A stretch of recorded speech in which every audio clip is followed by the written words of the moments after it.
I bought the cabin to escape.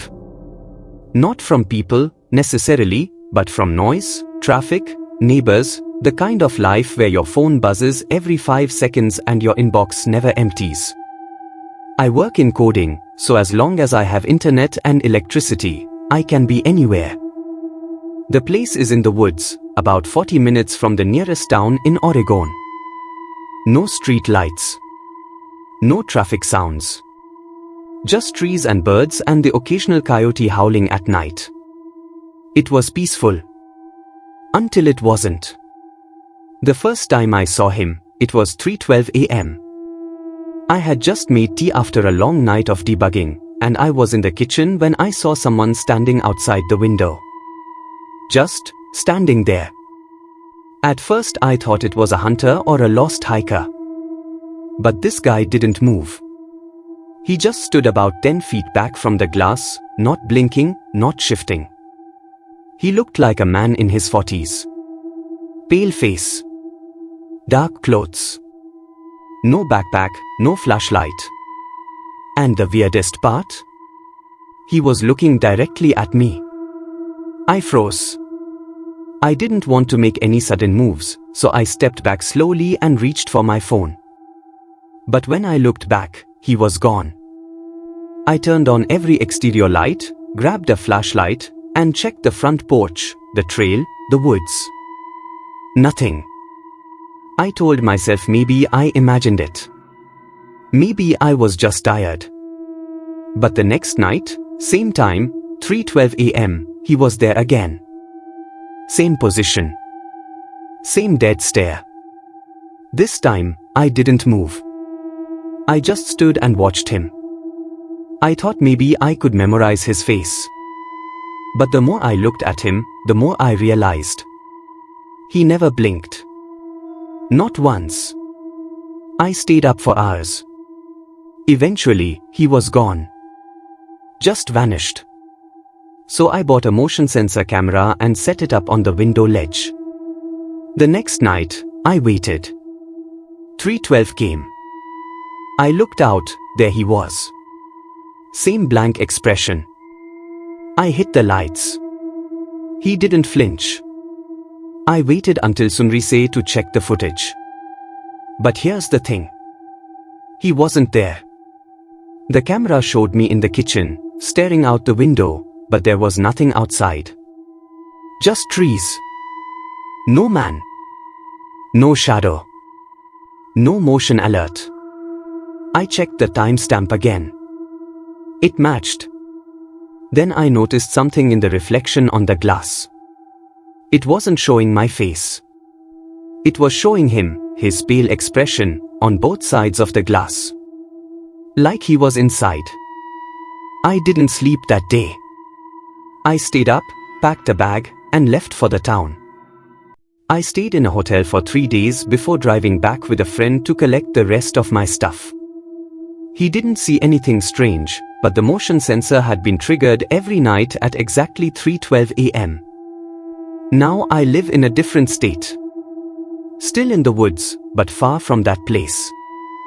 But sometimes, especially if I stay up late, I find myself staring out the window at 3:12. Just in case. Because the worst part? I still don't know if he was ever outside. Or if he was always inside, and I just didn't see him until then.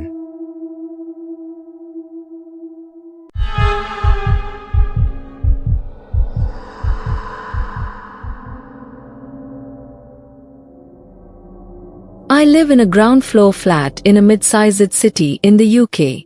Nothing fancy. Small living room, compact kitchen, and a sliding glass door that leads to a tiny patio space with a privacy fence. I moved here after a breakup, trying to restart life on my own. It was late autumn, and it had been raining on and off for days. That particular night, it was coming down hard. The kind of rain that makes everything sound muffled, where headlights look like ghost lights floating through the street. I was curled up on my couch watching some dumb show. Lights dimmed, the sound of the rain hitting the glass door kind of soothing me to sleep. Then I heard a sound that didn't match the rain. A soft tap, tap tap, like something lightly knocking on the glass. I turned toward the door, and I froze. There was someone standing outside, just beyond the glass, under the edge of the overhang, holding a black umbrella. They weren't moving. I could barely see anything of their face. Their head was angled downward, shadowed completely by the umbrella. But I could tell. They were looking right at me. I just sat there, completely still. My mind was racing. Maybe someone lost? A neighbor? A delivery person? But no one moved. Not even a finger twitch. I slowly reached for my phone, but it was across the room on the counter. When I looked back, they were still there. Still. Silent. Umbrella steady in the rain. I must have sat frozen like that for at least 5 minutes. And then, the umbrella dropped. It just fell, like someone let go of it. But the person didn't move. It was like the umbrella vanished between one blink and the next. But the figure stayed in place. Only now I could see a bit more of their head. Short cropped hair. Still no expression. Just frozen. I shouted, "Hello? Are you okay?" No response. I reached for the curtains and yanked them shut. When I finally got the nerve to open them again a few minutes later, the figure was gone. But the umbrella was still there, lying in the same spot. I waited until morning. When the rain stopped, I stepped out. The umbrella was soaked, but underneath it, carefully placed, was a small, folded photograph. I picked it up. It was a picture of me, sleeping, taken from above. I moved out the next month. And the police? They couldn't find prints.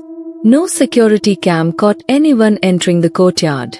They even questioned my ex, but he had an airtight alibi. No one knows who it was. But I still dream of that umbrella sometimes. Still dripping. Still standing. Still watching.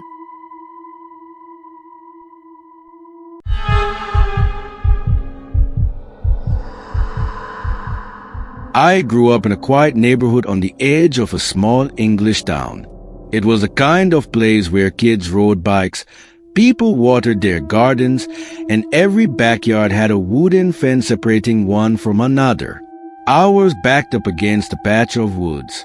Behind our fence, it was just trees, overgrowth, and a narrow trail that probably hadn't been used in years. My parents told me not to worry about it, just nature being nature. But I always hated that fence. Not because of the woods, but because sometimes, at night, I felt like someone was on the other side, watching. It started when I was around 10. I'd wake up in the middle of the night to hear the backyard gate creak, sometimes soft scratching at the back window. My parents said it was wind or maybe a fox, but I never believed them. When I was 16, I finally decided to prove I wasn't crazy. One night, I waited. I sat in the kitchen in total darkness, staring out through the back window that looked onto the fence. I had a flashlight in hand. At 2:12 a.m., I remember the time exactly. I saw it. Fingers. A pale hand reaching over the top of the fence. Then another. Then a head, slowly rising just enough for eyes to peek over. I turned on the flashlight and yelled. By the time my dad got out there, the person, or whatever it was gone. But the top edge of the fence had scratch marks. Long, fresh ones. Deep gouges, like someone had dug their nails into the wood. My dad called the police, but of course they found nothing. They replaced the fence panel and added motion lights. But I kept seeing things. Shadows moving behind the slats. A dark shape standing perfectly still at the back corner. Even when the lights were off, I could feel eyes. Eventually, we moved. Years passed. And just last year, I drove past that house, now owned by another family. Out of curiosity, I stopped and asked the current owner if they ever had issues with animals near the fence. He looked at me strangely and said, "Funny you ask. We're actually replacing the whole thing. The wood's rotting. Something keeps clawing it up at night." I asked if I could see the back. He let me. And when we pulled off the final panel, on the inside facing wood, scratched deep into the grain, were the words, "Don't look out the window.